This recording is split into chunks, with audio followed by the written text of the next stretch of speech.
Buenas tardes y bienvenidos a Sociología Mitológica. Buenas noches para los que nos estén viendo en el viejo continente. Y bueno, sin más, le doy la bienvenida al invitado de hoy, Robert Martínez. Muchísimas gracias por estar en Sociología Mitológica. Bienvenido.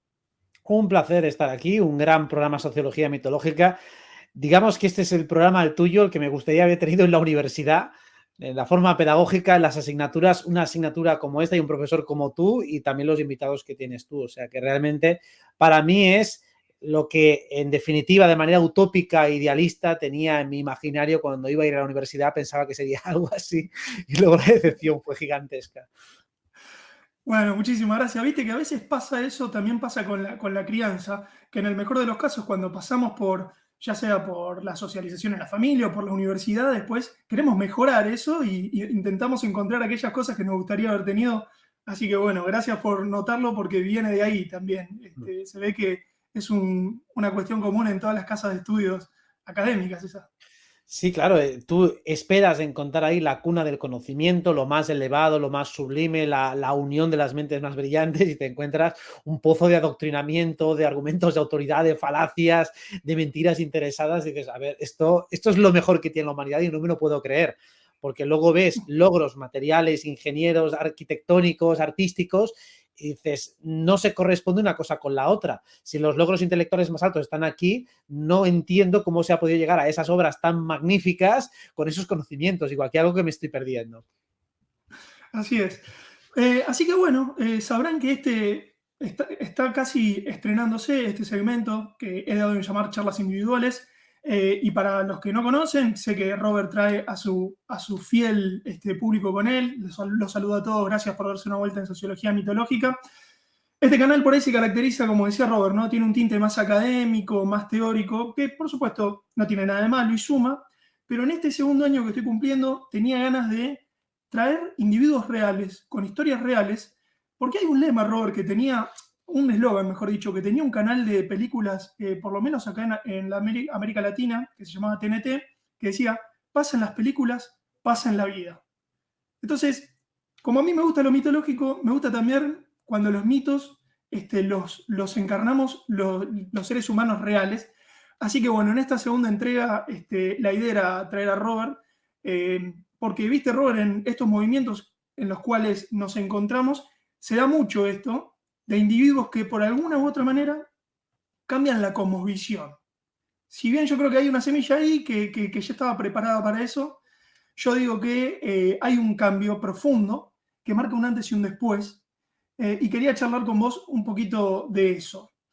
Em, Simplemente para hacer ahí una introducción para los que no conocen el marco teórico del canal, cuando yo hablo de cosmovisión, lo divido en 4 grandes paradigmas universales que uno puede encontrar en toda cultura del mundo, en cualquier época del mundo, que son la ciencia, la religión, la política y la economía. O también lo podemos plantear, Robert, en 4 grandes preguntas, ¿no? La ciencia se pregunta por el saber, la política se pregunta por el poder, la economía por el tener y la religión por el creer. Entonces eso lo podemos encontrar en cualquier sociedad.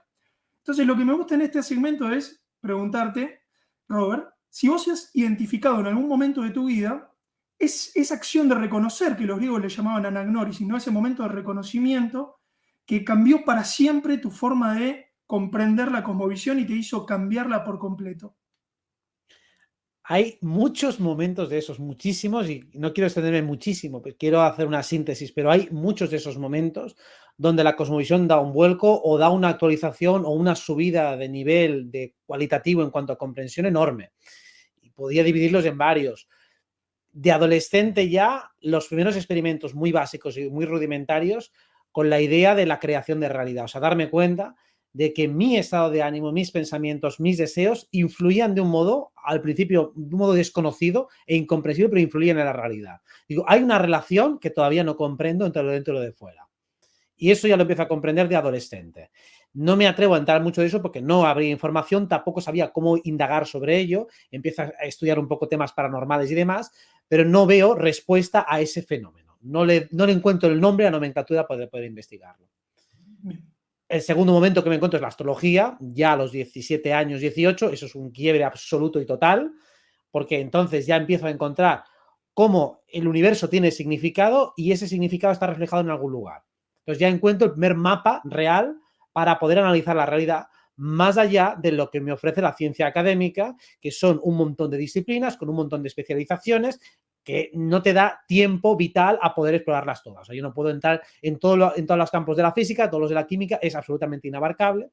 Y además me doy cuenta de que muchos no están para nada bien explicados y que, bueno, es un laberinto cognitivo absoluto, lleno de falacias de autoridad. Bueno, no puedes entrar ahí en toda tu vida. En cambio, la astrología yo encuentro una síntesis mucho más rápida y que además entra a abordar cualidades o atributos cualitativos. O sea, ya no estás solo en el marco físico, sino que va más allá, entra en lo simbólico y lo arquetípico. Ese es el segundo quiebre más importante.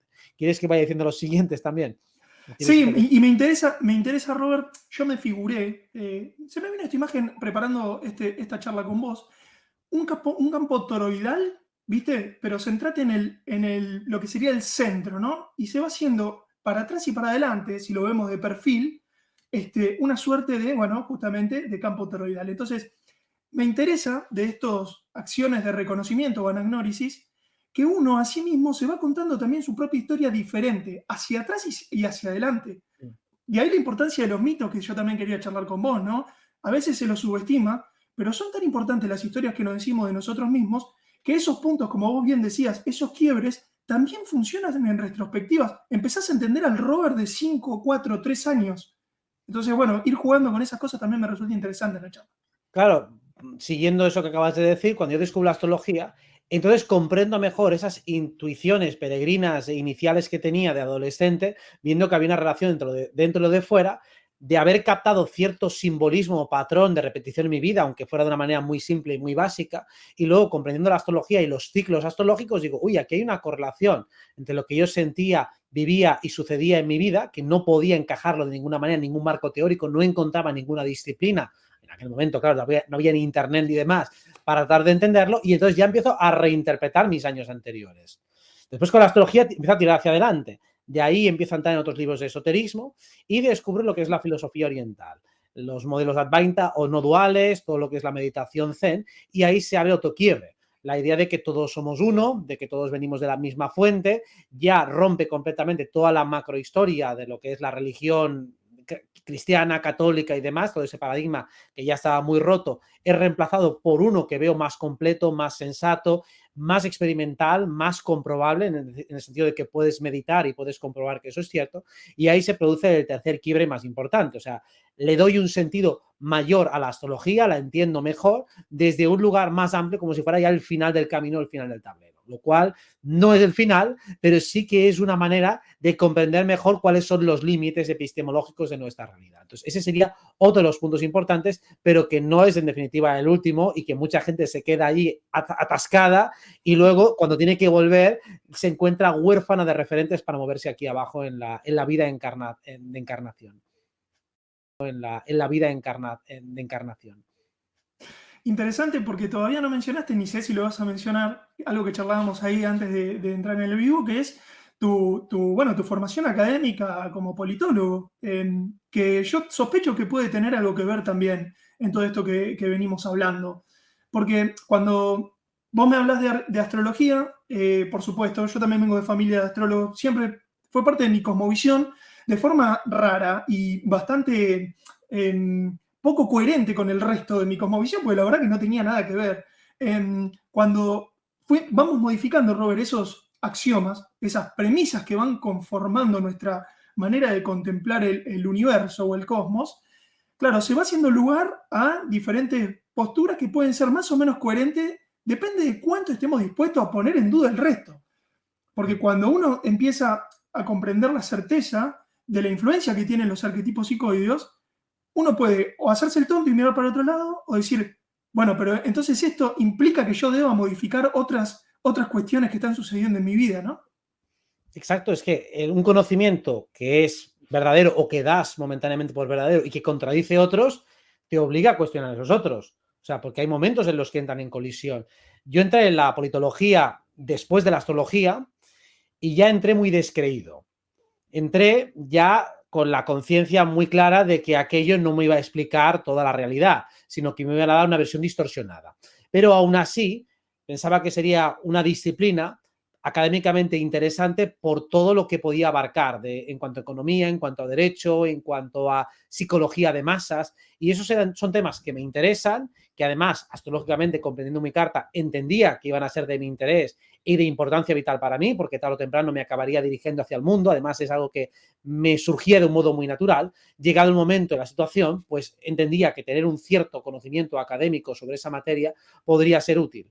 Y también para corroborar y confirmar que ahí no iba a encontrar la respuesta, pero no quería simplemente que fuera un prejuicio cognitivo, sino quería tener el conocimiento cierto, habiendo pasado por la academia, por la universidad. Digo, vale, no era esto, lo intuía, pero ahora lo puedo corroborar y afirmar que lo que me están explicando es una versión minúscula de lo que significa cómo funciona el mundo. O sea, si uno empieza a indagar luego pues la geopolítica real, te das cuenta de que el modelo académico es una historia fantasiosa y que luego la realidad de cómo funciona la política, todos los intereses que hay, todo lo que no se dice, todo lo que no se habla, es gigantesco, es enorme y es lo que marca completamente la diferencia. Entonces, en ese paradigma vi la parte, la oficial, cosa que está muy bien para entender de qué hablan los presentadores de televisión, para luego también poder contrastarlo con la real, que todavía no me había adentrado, pero que intuía que iba a estar más por lo esotérico que por lo exotérico, aunque del exotérico también hay mucho, pero muy camuflado y muy difícil de acceder. Bien, y además, por otra parte, Robert, hay algo que a mí me cuesta mucho expresar, al menos que superar el enlace cultural. Viste que lo que sucede es que hay palabras que son casi como símbolos sagrados y cuando uno lo menciona, el enlace cultural es tan fuerte que es difícil traer al interlocutor al terreno que uno pretendería hablar. Y en esto creo que podemos coincidir porque somos primos hermanos académicos, digamos. A veces, cuando hablamos de política, se entiende que queremos hablar de lo que vos decías, ¿no? Política partidaria, lo que dicen los mandatarios, pero en realidad hay un rasgo que está mucho más relacionado con la cuestión cosmogónica, ¿sí? Que creo que en eso podemos coincidir, que es justamente la acción del autoconocimiento. Es decir, si podemos identificar en el espíritu, ¿sí? En el cuadrante del espíritu, la idea del poder y nuestra función, vamos a decirlo de esta manera, nuestro camino es el del autoconocimiento, y ahí entran todas las mancias, entre ellas la astrología, la numerología y la mitología. Entonces, también es importante recuperar esta idea de política para nosotros mismos. Es decir, el camino del autoconocimiento, Robert, es un camino político.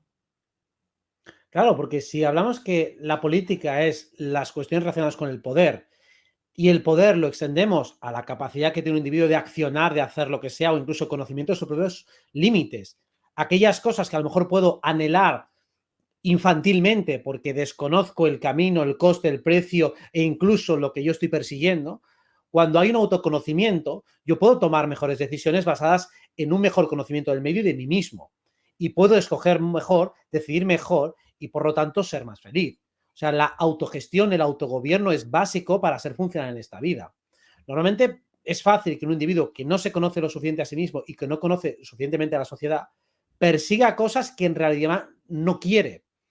Es decir, ha proyectado una ilusión o una fantasía sobre un objeto, sobre un deseo, sobre lo que sea, y luego cuando lo obtiene, en el caso de que lo obtenga, no le gusta y le frustra y le decepciona. Bueno, porque no estaba bien ajustada la expectativa. Y no está bien ajustada la expectativa porque no hay un conocimiento ni propio ni ajeno. O me cuesta mucho más de lo que yo pensaba. Uno a lo mejor pues sueña con ser deportista de élite y luego se da cuenta de que su cuerpo no está a la altura, que su rendimiento no está a la altura, que su psique no está a la altura, que no es capaz. Entonces esa fantasía se deshace cuando hay conocimiento. Cuando una persona se comprende mejor, empieza a funcionar en aquellas actividades y áreas de la vida en las que realmente tiene un mayor rendimiento. Y eso es política, porque es un individuo que influye más en un sector de la sociedad y por lo tanto puede luego extender su área de influencia mucho mayor. O sea, entonces se convierte en un verdadero actor político que no sea simplemente un peón político dominado por otros y empieza a ser un actor con capacidad para renegociar su pacto social y por lo tanto escalar en sociedad, tener un mayor poder de negociación y de persuasión dentro del entramado cultural. Bien, y ahí hay algo interesante que tiene que ver con, si vamos a hablar de una figura mitológica clásica, creo que el laberinto, podemos coincidir que es una muy, muy representativa de muchas mitologías. Y yo en estos días diría que hay una frase que está muy a boca de jarro, que es esta de que la salida del laberinto está en la entrada. Que suena bonita, es cierto, pero lo que muy pocos dicen es que si bien eso es cierto, el laberinto hay que recorrerlo igual. Y me parece que hay algo de enseñanza en este mito que desde mi punto de vista muy pocas veces se dice, y es que si bien la entrada está en la salida, hay que recorrerlo. ¿A qué me refiero? Para relacionarlo directamente con la astrología. Con la astrología. Ha dicho Lorena en este canal, a quien le mando un saludo, es la astróloga oficial de Sociología Mitológica, que si bien tenemos algunos aspectos en la carta natal, al mismo tiempo tenemos todo el disco zodiacal. Tenemos todos los signos. Entonces, si podemos hacer esta analogía, Robert, entre un laberinto y los diferentes arquetipos que nos presenta el disco del zodíaco, no es igual el trascender que el negar. Es decir, ¿podemos hacer esta relación entre el laberinto y la trascendencia de esos símbolos? Sí, como decían en Matrix también, no es lo mismo conocer el camino que andar el camino, ¿no? Exacto. Pues realmente lo que te está diciendo es, el camino es necesario para comprenderlo. No puedes comprenderlo sin transitarlo. Y que la salida y la entrada sean lo mismo significa que el desde dónde marca el a dónde vas. ¿Quién eres? O sea, ¿cuál es tu objetivo para entrar en la experiencia? ¿Cuál es la motivación? ¿Qué es lo que pretendes conseguir? Cuando te das cuenta de que lo que pretendes siempre de fondo es una experiencia, no es tanto obtener un caramelito o un incentivo. El incentivo es lo que te mueve a tener la experiencia. Lo que el ser anhela siempre es la experiencia. Conocerse a sí mismo, comprenderse, disfrutarse o sufrirse a sí mismo, pero en definitiva experimentarse a sí mismo a través de una actividad, a través de una acción. Antes lo conectabas también con el paradigma espiritual de creador de realidad. Al fin y al cabo, somos actores espirituales, nos damos cuenta de esa relación que hay entre dentro y fuera, y cuando uno comprende esto, todavía cobra más significado el camino del héroe. El camino del heroísmo es, bueno, vale, tienes un potencial, puedes entender teóricamente la posesión de una chispa divina, pero ¿qué haces con ello? ¿Eres capaz de demostrar en la práctica que eso es así? Si es así, vale, tengo superpoderes, ¿cómo los utilizo en la práctica? ¿Cómo los empleo? Cuando una persona en un momento dado se siente por encima del bien y el mal, es porque no experimenta jamás en el barro, en las situaciones cotidianas, dilemas reales en los que tenga que tomar decisiones. Es muy fácil observar y juzgar desde la distancia, pero muy difícil colocarse en situaciones auténticas, reales, desafiantes, donde tenga que aplicar todo ese conocimiento que en la teoría puede funcionar, porque el papel lo aguanta todo, pero luego en la praxis muchas veces es complicado y te enfrentas a dificultades que en la teoría no habías previsto y que desde luego desde la teoría no puedes resolver los conceptos de la práctica. Lo mismo que viendo, pues poniendo algo muy banal, viendo un partido de fútbol, tú puedes entender perfectamente que el delantero ha hecho un pase errado y ha fallado el pase. Digo, bueno, baja tú, haz tú bien el pase y ya verás que no es tan sencillo aplicar la técnica como se ve desde la tele. Bueno, tocaste un tema interesante que si bien no estaba en mis famosas minutas, me gustaría charlarlo con vos por tu lectura social. Viste que últimamente esto que hablamos de los héroes está muy presente en lo que es la cultura pop. Hay como un revivir de los héroes, que si uno hace un pequeño rastreo se da cuenta que, no sé, Batman, no sé si es de 1940. Sin embargo, en esta época, por lo menos para lo general, hay un reverdecer de la imagen del héroe. Y hace poquito tuve que hacer un pequeño mea culpa, de que por supuesto, al ser un canal de mitología, entre otras cosas, yo he hecho mucha oda a la actitud heroica, pero analizando un poquito los otros paradigmas o las otras energías masculinas, me encuentro con que está muy bien el héroe, pero es la energía inmadura. La energía madura del héroe es la del guerrero, que sería, para la mitología, pasar de Ares a Atenea. Es decir, los dos son dioses de la guerra, pero uno más relacionado con Aries, si se quiere, ¿sí? Justamente Ares, el dios de la guerra, y otro es una actitud más adulta, una energía más adulta, la misma convicción, pero no a tontas y a locas. Me gustaría si me lo puedes relacionar primero con algún signo, así como te lo relacioné con Aries, esto de la imagen de Atenea, la diosa de la guerra, con la estrategia. Y por otra parte, preguntarte si tenés algún diagnóstico de por qué está tan presente esta idea de el héroe en lo que es la cultura pop general de hoy en día. Astrológicamente yo lo vincularía con Marte y con el Sol, entendido como la visión, vamos a decir, heroica más básica, más simple, es Marte. Sería como el impulso macho, el impulso masculino, la testosterona, y esto en un momento dado, pues todo el mundo puede tener cierta cantidad y apelaría a lo más instintivo, más básico y más supervivencia.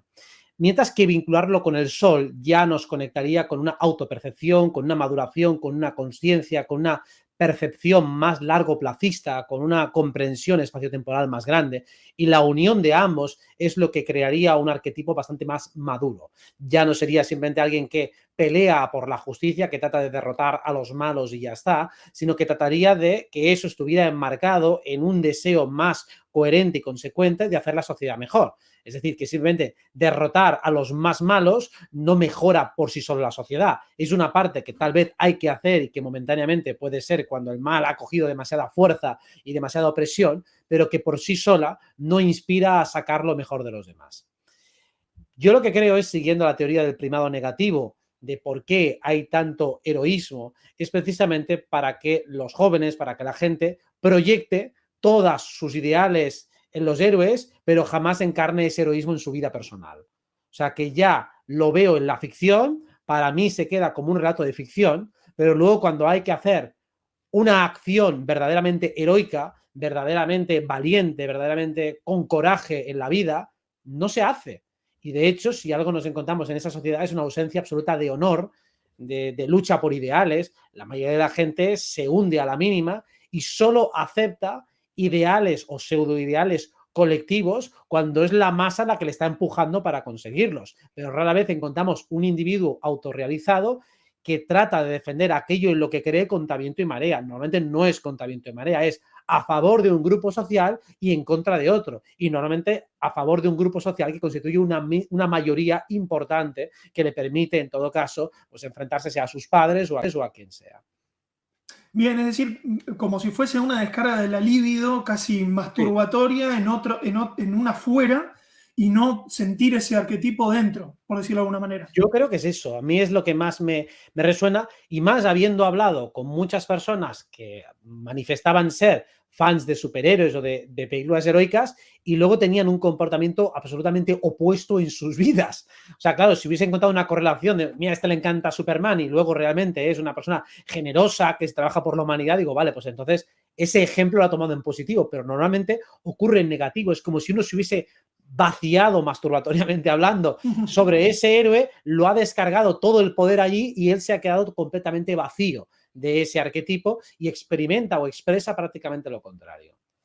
Ahora, ahí sucede algo, Robert, que en el link que yo siempre intento hacer entre la astrología y la mitología, porque yo creo que están muy cercanos, son lenguajes diferentes. De hecho, creo que quizá la mitología es la obra de teatro donde los arquetipos se desarrollan.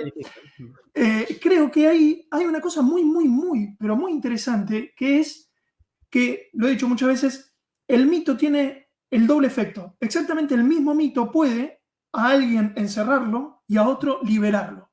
Y eso creo que también sucede con las energías astrológicas. Por eso se habla de la esfera de luz y la esfera de sombra. Pero incluso, Robert, a mí me gustaría que charlemos sobre la trascendencia de esos arquetipos, porque me parece a mí que tampoco se trata, o me gustaría preguntártelo, de cumplir al pie de la letra en mi caso, por ejemplo, acuariano arquetípico, porque entonces significa que seguí un guión. ¿Dónde pones vos la importancia de la trascendencia del individuo frente a, bueno, a los argumentos arquetípicos cósmicos? Para mí depende de lo que entendamos por trascendencia. Si por trascendencia se trata de sublimar el arquetipo, sí. Si es pretender desaparecer o despegarse del arquetipo, yo no veo que sea posible, o por lo menos no he comprobado que lo sea. Incluso quien pretende trascender de algún modo, lo hace expresando su carta, lo hace en coherencia su carta y lo que hace es expresar la versión más sublime de su carta. Hay que tener en cuenta que cada mito o arquetipo tiene infinitos niveles de expresión. Se puede expresar en algo muy sublime, en algo muy burdo y muy chabacano, pero al final son funciones aritméticas, funciones energéticas básicas y arquetípicas, como si fuera un lenguaje de programación. No es un mito que hay que seguir a rajatabla, sino que es más bien lo equivalente a una función física o química. Y en ese sentido, si uno es calor, Y puede ser un calor más burdo con un lanzallamas o puede ser un calor acogedor de una manta en una noche de invierno. Pero al fin y al cabo siempre va a expresar ese calor y habrá quien siempre exprese ese frío y habrá quien exprese sequedad, humedad o cualquier otra condición. Si lo llevamos al nivel más aséptico, no hay manera de no expresar la carta, salvo cuando uno sale completamente del individuo y se va a otros lugares no duales. Entonces, si se deshace el avatar, se deshace el individuo, cuando no soy nada, pues lo soy todo. Pero en cuanto soy algo, siempre se hace polarizado mediante el arquetipo de la carta. Otra cosa es trascender el relato que te has podido contar sobre tu carta. Eso es otra historia, porque obviamente todos nos contamos relatos sobre nuestra carta y en eso hay una proyección psicológica, una proyección cultural, y eso sí que se puede trascender, porque tú puedes ser el mismo individuo y siempre seas el mismo individuo, pero expresado en niveles de fractalidad que por definición aún desconoces, que son potenciales de despliegue que a lo mejor nadie más ha hecho, pero seguirán siendo coherentes con la estructura de tu carta natal.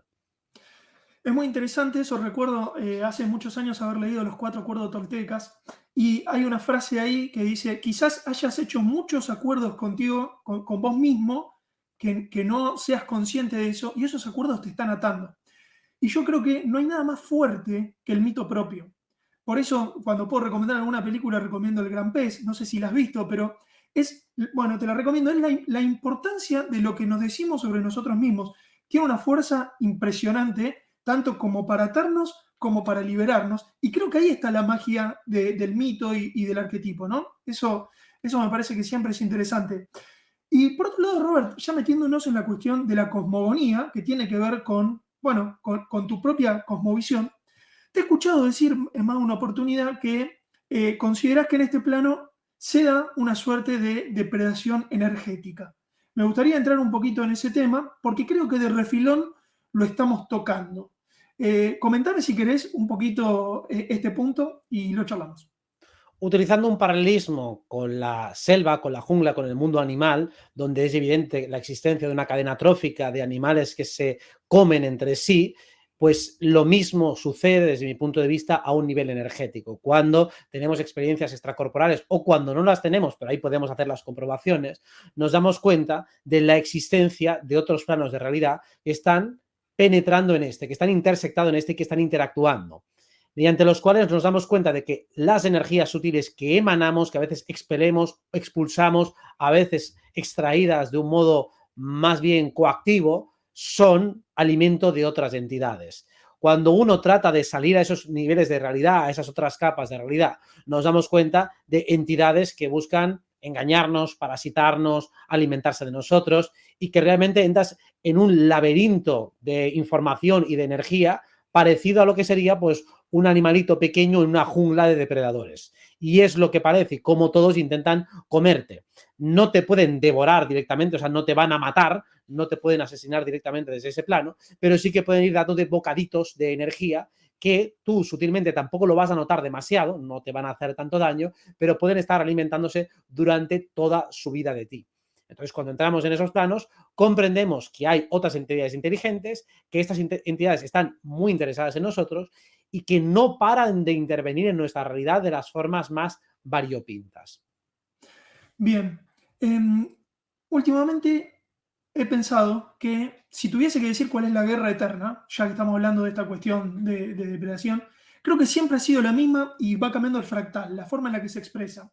Es entre lo colectivo y el individuo. Realmente creo que está en juego nuestra, como vos decís, energía, cada uno le puede encontrar la palabra que mejor le caiga. Entonces, si podemos plantear un escenario así, también podemos plantear qué herramienta tenemos para enfrentarnos a eso. Y volvemos a una palabra que te la planteé en el principio, que era la acción de reconocer. Le mandamos un abrazo grande a Dani Márquez con las palabras. El reconocimiento es una palabra interesante porque es el volver a conocernos. ¿Y por qué digo esto? Porque si la entrada al laberinto es la misma que la salida, cuando yo salí del laberinto no soy el mismo del que entró. Entonces, Robert, ¿podemos pensar que para evitar esa depredación de lo general, una de las salidas que tenemos es el conocimiento, el autoconocimiento? Es básico y fundamental porque si no comprendemos quiénes somos a nivel físico, psicológico, energético, tampoco sabemos qué nos está pasando a ese nivel energético. O sea, el desconocimiento de nuestro ser a un nivel energético, eso es lo que facilita todavía más la depredación. Si yo no sé que ni siquiera me están atacando, tampoco puedo generar ningún tipo de sistema de defensa. Lo mismo que si una persona no tiene conocimiento sobre su cuerpo físico, pues lo va a alimentar mal, seguramente lo va a exponer excesivamente pues, al sol, a radiaciones, a todo tipo de elementos nocivos y lesivos. Pues lo mismo, si uno no comprende la realidad de su existencia invisible o energética, tampoco va a poder hacer o tener hábitos saludables en ese ámbito. Entonces, el desconocimiento de uno mismo, de cuáles son sus límites epistemológicos, ¿no? Hasta dónde puede saber. La ciencia nos ha dicho que solo funciona nuestro aparato físico, que nuestro aparato mental es casi residual y se entra de una manera muy de soslayo, y luego los mundos energéticos son simplemente proyecciones de la mente y ya está, que todo eso son fantasías que puede encajar uno en una, bueno, como una especie de impulso inmaduro, infantil, fruto de algo atávico. Cuando realmente uno se cree eso, entonces todas las preguntas fundamentales quedan sin respuesta. ¿Quiénes somos? ¿De dónde venimos? ¿A dónde vamos? Parece que es imposible de abordar esa cuestión. Cuando uno entra en ese paradigma religioso y trata de abordar lo metafísico, a unas sabiendas de que va a haber muchos puntos que no va a poder responder, que no va a saberlo, pero aún así puede poner un escalón imaginario y tratar de seguir haciendo una escalada bajo unas premisas, bajo unas hipótesis supuestas, entonces puede empezar a investigar ese mundo energético desde una perspectiva científica, en el sentido de que puedo llegar a alcanzar un conocimiento verdadero mediante una experiencia, pero sabiendo que va a haber más cuestiones que se abran a medida que vayas dando pasos, o sea, que nunca vas a tenerlo todo perfectamente cerrado. Pero ese autoconocimiento y ese conocimiento del mundo sutil es desde luego la base de lo que va a ser luego la defensa energética ante la depredación. Hay una frase maravillosa que menciono muy seguido de Carl Jung que dice: el mundo te preguntará quién eres y si no lo sabes responderá por ti. Y ya que mencionaste Matrix, viste que en Matrix los que no están despiertos, por decirlo de alguna manera, los que no saben que están dentro de una Matrix, automáticamente son reemplazados por el agente Smith, ¿no? Se les transfigura la cara y se transforman en Matrix. Es decir, se transforman en mundo. Por eso planteo que ponemos más o menos arriba de la mesa el mundo como es, no como nos gustaría que sea, que creo que ese es uno de los obstáculos más grandes que muchas veces, al menos, no sé si te ha pasado, Robert, muchas veces me encuentro con compañeros que están en los mismos caminos y se quedan aferrados a un mundo ideal que a mí también me gustaría que sea, pero la verdad es que yo también veo esta cuestión depredatoria desde lo sutil hasta lo muy, Sí, sí. muy, muy concreto, ¿no? Desde luego. Eso por un lado. Y quiero linkear esto con algo que también estaba subyaciendo en la charla, y es que si nos quedamos con la cosmovisión que nos han dado por default en esta época, es una cosmovisión muy llana, muy aburrida, muy materialista. Entonces, a mí me gusta tener este tipo de charlas individuales, porque creo que todavía no hemos sacado el máximo jugo de este combo que hemos ido armando en la medida en la que fuimos cambiando algunos axiomas y algunas premisas muy, muy importantes. Vos mencionabas el poder creador del individuo, también mencionabas tu reconocimiento de la astrología, que yo me permito traducirlo como el reconocimiento de un reloj cósmico, de una matrix o de un software que es autónomo en nuestra voluntad y que se repite de forma cíclica, pero también podemos hablar de lo cosmológico, ¿sí?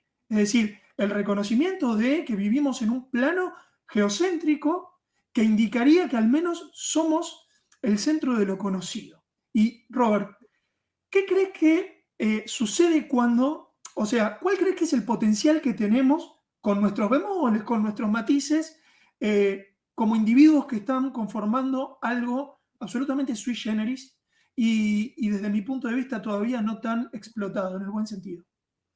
El potencial es enorme, es incalculable, es difícil de predecir y de prever, sobre todo porque antes decías que hay un conflicto esencial que es entre el individuo y el colectivo, pero también hay una solución absoluta e integral que es entre el individuo y el colectivo. Es decir, cuando el colectivo es capaz de unirse, puede crear cosas que van más allá del individuo. Entonces, lo mismo que un individuo con el colectivo pueden entrar en colisión, dos individuos, tres individuos, cuatro individuos, cuando empiezan a unirse, pueden llegar a fabricar y a crear potenciales superiores. De hecho, las civilizaciones, las grandes obras de arquitectura y demás son la suma de muchas voluntades. Así que hasta en lo energético, hasta en el mundo invisible, la suma de energías, la armonía entre diferentes seres puede crear potenciales ilimitados. Para mí, el hecho de comprender que somos realmente, que estamos en ese centro de la materia del universo, para mí es fundamental saber que la Tierra, este lugar en el que vivimos, este plano en el que vivimos, es un lugar privilegiado, que no es un lugar al azar como nos han hecho crear, que no es un accidente cósmico como nos han hecho creer. Es fundamental para entender que ese reloj cósmico al que aludes está hecho y diseñado de una manera inteligente para tener una conexión y una información precisa como un manual de instrucciones de cómo funciona nuestra existencia. Al igual que tenemos la huella de lo divino en la proporción áurea, lo tenemos en la secuencia Fibonacci, tenemos esa huella de Dios en los cielos y en todos los fractales, pues la astrología nos permite, en ese caso, entender cómo leer esa huella. Nos permite entender en qué momento estamos, en qué momento cósmico estamos. Y eso por fuerza tiene que ser un diseño inteligente. Plantearlo como algo de azar, algo que está tan perfectamente hilado, que tiene ese orden tan simétrico entre masculino, femenino, entre yin y yang, entre fuego, agua, tierra y aire, no parece obra del azar y desde luego no encaja con los modelos cosmológicos que nos han enseñado en la escuela, donde esto es un pedrusco más dentro de 50.000. Entonces, para mí, el potencial del ser humano es prácticamente incalculable. Seguramente tiene algunos límites, porque el mero hecho de estar encarnado en materia tiene algunos límites, pero en cuanto nos proyectamos multidimensionalmente, allí no sé hasta dónde podríamos llegar, pero intuyo que muy, muy lejos. Interesante. Y sabes que te he escuchado también, que es un tema que lo he escuchado al pasar y me quedé con ganas, así que ahora me las voy a sacar. Eh, Recién tocaste la parte política, si se quiere, en el sentido de conformación de colectivos, ¿no? Y así como yo digo que uno no es el mismo cuando sale del laberinto, si bien sale por la entrada y la salida, creo que aquellos individuos que estén en proceso de individuación, siguiendo la escuela de Carl Jung, no vamos a decir que es un proceso completo, porque considero que en esta dimensión, para seguir tu marco teórico, no se completará ese proceso y está bien que así sea, pero digo, todos aquellos individuos que están en ese proceso tienen un segundo desafío, que es el que vos recién esbozaste, que es el de juntarse. Por eso a mí me gusta hablar de colectivo 2.0, es decir, conformar algo, pero diferente de la cosmovisión que nos dieron por default. Y te he escuchado mencionar, Robert, me gustaría si lo podés profundizar un poco, esta idea del mínimo de 3 sujetos. Creo que se lo nombraste a Hiperalcón, y me gustaría si podés contar un poquito más, pues me quedé intrigado con esa idea. Tiene un fundamento astrológico basado en el 3, que tiene que ver con los signos de aire. Y es un poco como cuando nosotros utilizamos la tercera persona. Primera persona es un sujeto solo ante el peligro. Segunda persona son dos sujetos entre sí, lo cual puede crear fácilmente una confrontación, aparte de que solo tienes uno con que compararte. Y luego el tercer sujeto es el que da una visión neutra de los dos. Muchas veces la figura del juez es alguien que se sitúa fuera de la ecuación y que dirime un conflicto entre dos. Lo mismo, una figura entre tres individuos permite que en el caso de que surja a un tirano tiene una mayoría de 2 para poder confrontarle. Entonces, es más complicado que surja un tirano si hay 3 que si solo somos 2, porque si somos 2, el más fuerte acaba imponiéndose sobre el más débil. Sin embargo, si somos 3, pues 2 normalmente pueden con el 1. Entonces, el 3 es una figura estable, es una figura de triángulo, es una figura armoniosa, es una figura de aire, que es la que permite y faculta el diálogo. Y al haber 3, ya hay por lo menos 2 personas, 2 individuos con los cuales compararte y tener 3 cosmovisiones, 3 estrategias, 3 modalidades distintas de abordar una cuestión, que astrológicamente también podríamos definirlo en cardinal, fijo o mutable como los 3 ritmos principales. Entonces, cuando esos 3 se están dando de una manera o de otra, pues uno arranca, otro fija la cuestión y otro actúa como bisagra entre el inicio y el final. Entonces, cuando esas 3 funciones, esos 3 ritmos energéticos se están dando en la naturaleza, a partir de ahí se puede construir. Y luego, aunque vayan introduciéndose más individuos, uno va al grupo de los fijos, otro de los mutables y otro de los cardinales. Entonces está o el constructor, o el iniciador, o el sublimador o alquimista. O sea, que tienen que estar siempre esas 3 funciones para que se pueda construir algo duradero en esta realidad. Sospechaba que tenía una base astrológica lo que mencionabas. Entonces, vos sugerís que naturalmente lo que sucede es que vamos encarnando alguno de esos tres, alguna de esas tres energías, la cardinal, la fija y la mutable, ¿no? Me gustaría si podés poner un ejemplo de a qué se refiere eso en términos astrológicos. Bueno, esas tres energías, porque mucho Sí. de mi público por ahí no lo conoce. No, y la mayoría de mi público tampoco tiene por qué saberlo porque ya estoy entrando en temas muy técnicos. Pero hagamos un repaso astrológico. Los signos cardinales en astrología son Aries, Libra, Capricornio y Cáncer. Y el cardinal es una energía de empuje y de arranque, o sea, sería como la aceleración. Alguien que enseguida frente a una situación se enfrenta, entra a saco y trata de responder a la mayor brevedad posible. Si utilizamos las estrategias biológicas defensivas, esto sería el enfrentamiento. Por lo menos arquetípicamente.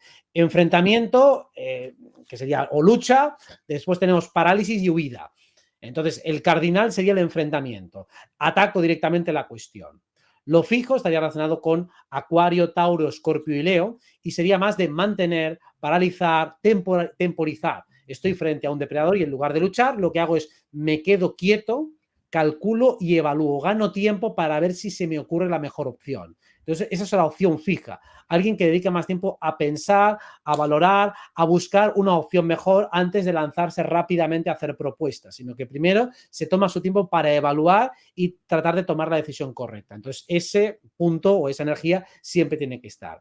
Y luego está la mutable, que serían los signos que faltan, que son Géminis, Virgo, Sagitario y Piscis, que sería una función muy adaptativa, muy bisagra, en la cual simplemente en todas las situaciones hay roles que requieren cambiar rápidamente de una función a otra. Por ejemplo, una persona que está en una centralidad telefónica no puede permitirse el lujo de quedarse enganchada a una conversación que ha ido de carácter muy negativa, sino que tiene que pasar de una a la siguiente, a la siguiente. Entonces, la persona el individuo que tiene capacidad para cambiar rápidamente de una función a otra es el individuo mutable. Entonces, esos tres principios tienen que estar siempre dentro de cualquier organización para que esta pueda ser funcional. Porque si no, o le cuesta arrancar, o le cuesta mantenerse, o le cuesta adaptarse a los cambios. Vos sabés que estas cosas, esta me parece maravillosa, no la conocía, no la había tampoco estudiado. Em, si vamos a una tercera disciplina, que no es ni la politología ni la sociología, que es una rama que yo creo que está perdida hoy por hoy, que es la psicología social. Si bien existe, creo que no se desarrolla desde el punto de vista que a mí me interesaría, al menos desde mi cosmovisión, que es la cuestión de comprender el inconsciente colectivo. Y yo creo que estas perlitas, Robert, entre otras cosas, podrían ayudar mucho más de lo que parece a la conformación de colectivos que compartan con nosotros estas premisas que decimos. Porque muchas veces, no sé si a vos te habrá pasado, nos consultan, bueno, estamos conformando un grupo o queremos tener una experiencia, ir a vivir a tal lado todos juntos. Y nosotros, y digo nosotros porque no estoy yo solo, hablo de mis compañeros y camaradas, el doctor Mate, Dani Márquez, Lole, hemos dicho, está bueno, está fantástico, pero tengamos presente que vamos a arrastrar los desafíos colectivos a esos grupos que querramos formar y que sean cualitativamente mejores. Y ahí es mi segunda pregunta, ¿no? Que tiene que ver con que vos, Robert, cuando integraste estas cuestiones primero en lo individual, la primera pregunta es, ¿te costó? Vamos como astrólogo, ¿te costó comprender, por ejemplo, la cuestión cosmológica o la integraste rápidamente y continuaste con tu mancia perfectamente?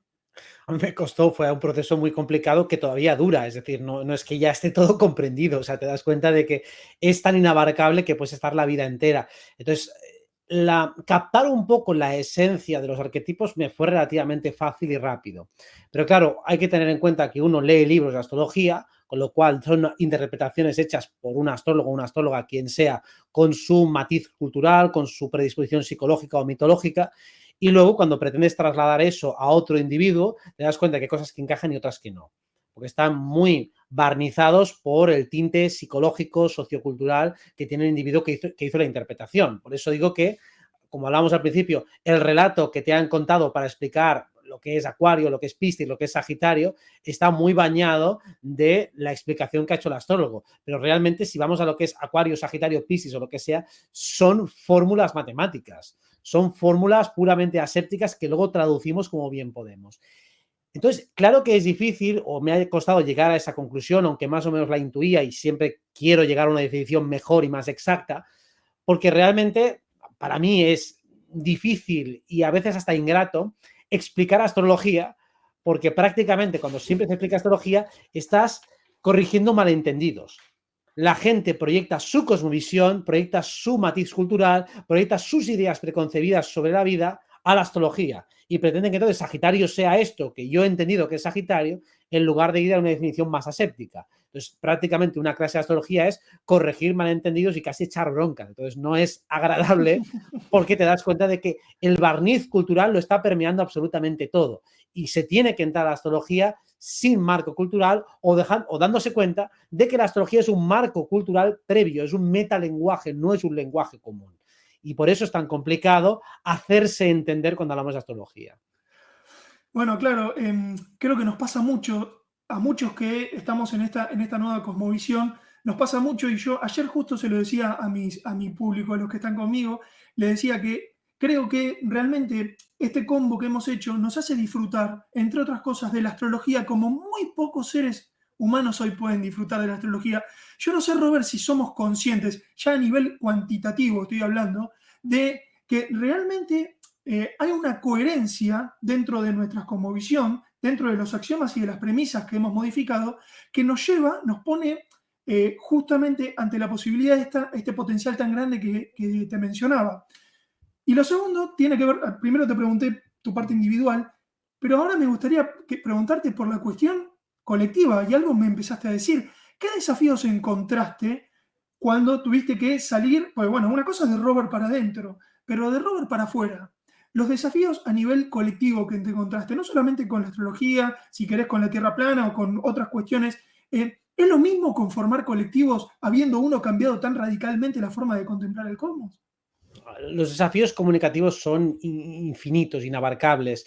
O sea, el poder transmitir lo que uno ha comprendido para que lo entienda el otro es dificilísimo, porque muchas veces no se trata de las palabras que has escogido, sino el momento, la receptividad, la capacidad que tiene el otro. O sea, cada individuo es un mundo y si encima tratas de explicarte para el colectivo, cada uno está en su película. Incluso a veces cuando he estado frente a otra persona que está escuchando una charla, como ves que de vez en cuando se desconecta o se desconcentra, se pierde una parte importante y luego interpela al interlocutor, esto no lo ha dicho o no lo ha aclarado. Digo, no, si lo ha aclarado cuando tú estabas despistado. Pues si yo he visto eso como espectador, cómo lo hacen sin parar, pues cada cosa, aunque la haya aclarado 1000 veces, pues es fácil que en ese momento la persona esté despistada y luego pues me está proyectando hombres de paja diciendo que se has dicho esto. La capacidad que tenemos en este caso para comunicar es muy limitada. Es muy difícil transmitir de una manera fidedigna lo que uno piensa y sobre todo, por mucho que lo haga de la manera más escrupulosa que uno sea capaz, te das cuenta del abismo cognitivo y comunicacional que hay con el otro. Por todo lo que hemos dicho, sus prejuicios cognitivos, su marco cultural, sus expectativas muchas veces no expresadas, no clarificadas, espera algo pero tampoco sabe lo que es y simplemente siente un malestar cuando siente que su expectativa no está siendo satisfecha. Hay tantas barreras en la comunicación con los demás. Yo creo que todo el mundo lo ha experimentado en su vida, especialmente en el tema del 2020-2021, cuando quería hablar con sus familiares y no le hacían caso con quien fuera, que saben a qué me refiero. Cuando el otro no está receptivo a la información, hay una barrera que le impide siquiera comprender lo que estás diciendo. No es que lo rechace porque tenga una idea puesta, es que no te está entendiendo ni está haciendo el más mínimo esfuerzo para atenderte, sino que deliberadamente te está malinterpretando. Entonces, para mí es el desafío colectivo más difícil que hay. Y vemos que independientemente de cuál sea nuestra cosmovisión, en todos los marcos, sea tierra plana, sea astrología, sea disidencia, nos encontramos una cantidad de luchas por egos, por tonterías y por malentendidos tremenda. Y eso entre gente que más o menos es afín con un planteamiento que ya es poco común. Y aún así, cualquier mínima discrepancia se convierte en motivo para crear una división tremenda, pues imagínate ya si vamos con gente que no tiene nada que ver con nosotros. Bueno, por eso estoy convencido de que hay un rasgo medio capricorniano que me persigue, pero quiero decir, me parece muy importante que entre todos los que conformamos una disidencia, vamos a decirlo de esa manera, nos tomemos el tiempo de generar lenguaje, de generar nicho bien entendido, de generar marcos teóricos entendibles, porque a veces me pasa que veo que no estamos tan lejos, simplemente son cuestiones semánticas, y creo que se ha subestimado mucho la cuestión cultural. No da lo mismo decir una cosa que la otra porque, como vos decías, no hay enlaces culturales que yo no te estaba hablando de ese Sagitario. Entonces, poner en común y tener este tipo de charlas, yo creo que es mucho más importante de lo que puede parecer a simple vista.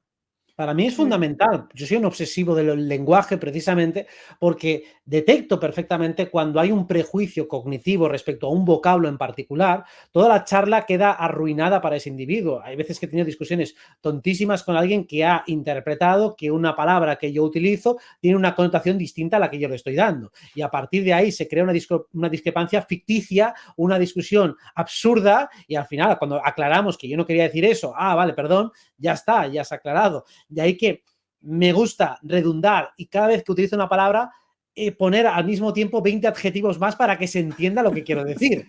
Yo no es para relamerme con el lenguaje, digo, no, es para que entiendas que te voy a poner 3 sinónimos al lado para que quede claro lo que quiero decir. Porque si utilizo el término preciso de diccionario, puede ser que no conozcas el término preciso de diccionario y por lo tanto que cree un malentendido. Y mientras hablabas, se me venía a la cabeza que esto a veces me gusta pensarlo hasta de manera sociológica también. Estoy seguro que todo lo que nos están viendo y lo que nos vean después les ha pasado más de una vez, que sobre todo a partir del 2020, porque antes de eso, yo estoy en este movimiento más o menos del año 2018, es como que a lo sumo te tomaban como alguien excéntrico, interesante, hasta para una charla, pero me ha pasado tener charlas de horas con gente de temas muy concretos que claramente mi opinión era diametralmente opuesta. Pongamos el 2020 como algo arquetípico de lo que estamos hablando. Y que al otro día esa misma persona me vuelva a decir, che, ¿viste cómo se dispararon los casos? Por ponerte un ejemplo. Y vos decís, eso es un mecanismo de defensa de que realmente es como si no hubiese sucedido la charla. Es deprimente para uno que estuvo en esa charla decir, pero no sucedió lo de ayer. ¿Cómo lo ves vos eso desde el punto de vista astrológico? No sé si es explicable de algún lugar. Bueno, es un mecanismo defensivo de manual. Entonces, para que algo se arme en el intelecto, tiene que tocar una estructura profunda, si no, no sirve para nada. Para mí es muy frustrante, eso ha pasado en astrología, dar clases durante años y tal, y al final que te pregunten una cuestión de primer día, digo, no, por Dios, mátame, no puedo soportar si esto lo hemos aclarado 1000 veces y volvemos otra vez a la casilla de salida. Esto es habitual, precisamente porque hay palabras que uno puede entender a nivel cognitivo, vamos a decirlo, dentro del elemento aire, en astrología, signo de Acuario, de Géminis, de Libra, uno puede captar una idea, entenderla, pero si no entra o penetra en su cosmovisión, si no penetra en su sistema de creencias, eso se va, eso se cae, eso no tiene arraigo, no tiene agarre. Entonces, puede el otro comprender y entender lo que estás diciendo, pero no ha llegado a penetrar en sus estructuras profundas. Entonces, las personas normalmente no son conscientes de sus estructuras profundas, de su cosmovisión. Todos tienen cosmovisión, pero aún te presentas a alguien que dice que no cree en nada. Digo, pero crees en miles de cosas, tienes montones de premisas y principios axiomáticos a partir de los cuales articulas todo tu razonamiento, pero es tan inconsciente, tan mecánico que no eres consciente de todas las cosas que das por hecha, que condicionan completamente tu experiencia de vida y tus acciones y decisiones, ponderaciones, sistemas de prioridades, y está todo tan mecanizado e inconsciente que la persona tiene la osadía de decirte que no cree en nada. Pues eso es lo que sucede con una persona que has tenido esa charla de 1 hora y media, no ha penetrado en sus creencias, no ha conseguido tocar ninguno de sus pilares fundamentales y por lo tanto va a seguir pensando lo mismo. Las estructuras profundas son muy complicadas de cambiar y por eso hemos empezado a charlar hablando de los quiebres, los momentos en los cuales la estructura profunda ha sido sacudida y ha sido reemplazada por otro. Yo construí una vida sobre un tronco, ese tronco ha sido derribado y ha empezado a crear otro tronco mucho más grande que abarcaba ese y además mucho más a su alrededor. Y mira, a mí me gusta mucho el mito del río del olvido, ¿no? Esta idea de que para encarnar en este mundo o en esta dimensión hemos tenido que pagar el precio de la amnesia, ¿sí? De olvidar. Pero al mismo tiempo recupero eso y me enfrento quizá a los que dicen, bueno, quizá no todos hayan tenido la suerte de tener estas revelaciones, o como vos decías, ¿no? Nombraste 3 o 4. Yo más bien creo que no es de esa manera. Creo que hay algo, va a sonar medio antipático lo que voy a decir, pero lo voy a decir igual. Hay algo que se tiene o que no se tiene, y el resto está a determinarse. Ahora, si en esa charla vos no tuviste la antenita parada, si en ese momento que se te cruzó algo no lo viste, no lo vas a ver. Y yo no sé cuántas veces pasa el tren, no sé cuántas veces nos dejamos preparadas esas pistas para ir encontrándolas nosotros mismos, pero en definitiva la pregunta y la charla iba más apuntada a esta idea de ese determinismo que yo creo que existe, pero la buena noticia, desde mi punto de vista, y por acuariano y querer unificar y que todos sean parte del arca de Noé, creo que tiene mucho más que ver con la voluntad que con un determinismo que algunos pudieran decir genético o no sé qué, o yo creo que tiene que ver con la voluntad y con con la gran comodidad y con la gran tentación, que yo creo que realmente el diablo en realidad es el colectivo ofreciéndonos comodidad, porque ser un individuo, Robert, no es para nada cómodo. Desde luego, y el colectivo lo que te va a invitar siempre, como dices, es generar comodidad a base de eludir una serie de conflictos. Conflictos que eludes con ellos y que te los llevas dentro. Todo el conflicto que eludes fuera te lo llevas dentro. Porque yo me he traicionado a mí mismo para encajar en un colectivo, y entonces yo tengo que convivir con esa traición. Si es una, no pasa nada porque la puedo corregir. Pero si son cientos, centenares, una detrás de otra, hay un momento en que me he perdido y me he diluido en el colectivo. Para mí, el libre albedrío, la esencia del libre albedrío es que todo el mundo tiene la capacidad, la posibilidad y la oportunidad de, vamos a llamarlo, despertar hacia verdades superiores. No digo despertar como un camino, como una cosa que se alcanza, sino como un verbo que se va ejecutando y escenificando. Es decir, cada vez que se me agrega un conocimiento nuevo, algo desafiante, algo que en definitiva pueda ensanchar mi campo de conciencia, siempre tengo la oportunidad de decir que sí o de decir que no. Y cuando digo que no, tengo la libertad para hacerlo.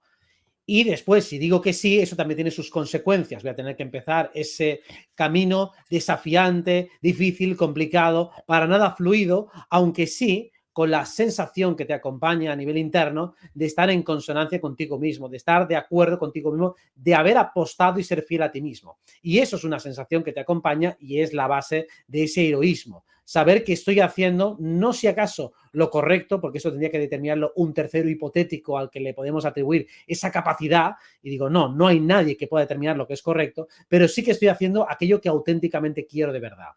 Y ahí ya podríamos introducir también lo que quiero de verdad, ya no solo en este corto plazo, sino que sé que no me voy a arrepentir de querer tomar este camino. Porque incluso aunque tenga consecuencias no deseadas, sé, al asumir el riesgo en el momento que tomé esa determinación. Era consciente de que las cosas no podían salir como esperaba, pero aún así prefería apostar por mí mismo.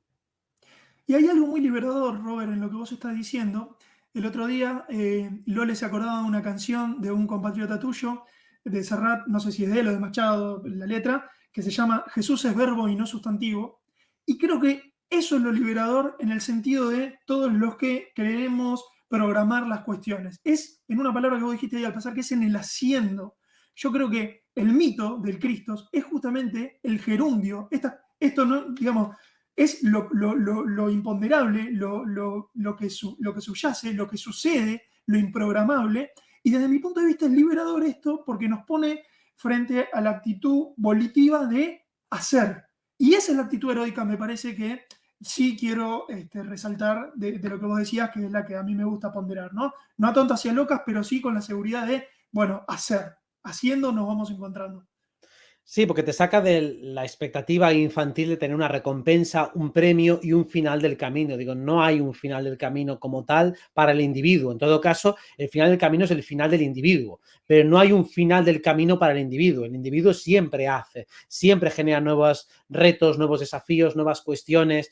El que cree que lo tiene todo hecho es porque se ha planteado muy pocas cosas, porque cosas se pueden hacer. Por ejemplo, a nivel colectivo hay tantas, tan complicadas y que nadie ha conseguido nunca, que retos en esta vida hay demasiados y de una dificultad extrema. Así que hay un momento de final del camino para la ausencia de individuo, pero para el individuo en sí mismo siempre va a tener retos, siempre va a tener desafíos y eso es un hacer. Por eso, no, para mí el despertar, como digo, no es un sustantivo, sino que es un verbo. Vamos a ir despertando hacia nuevas cuestiones. Estamos despertando en el sentido de que tenemos esa avidez, esa curiosidad, ese deseo, esa inclinación natural a querer seguir avanzando y evolucionando. No me conformo con la versión que soy hoy y estoy seguro que en un año seré mejor y en 2 años seré mejor y en 3 años seré mejor, con lo cual la versión de hoy no es la definitiva ni quiero que sea. Quiero seguir desafiándome, quiero seguir saliendo de esta zona confortable en la que puedo estar y quiero seguir cuestionando todo aquello que creo saber en aras de encontrar algo todavía mejor en niveles explicativos y en todos los niveles posibles.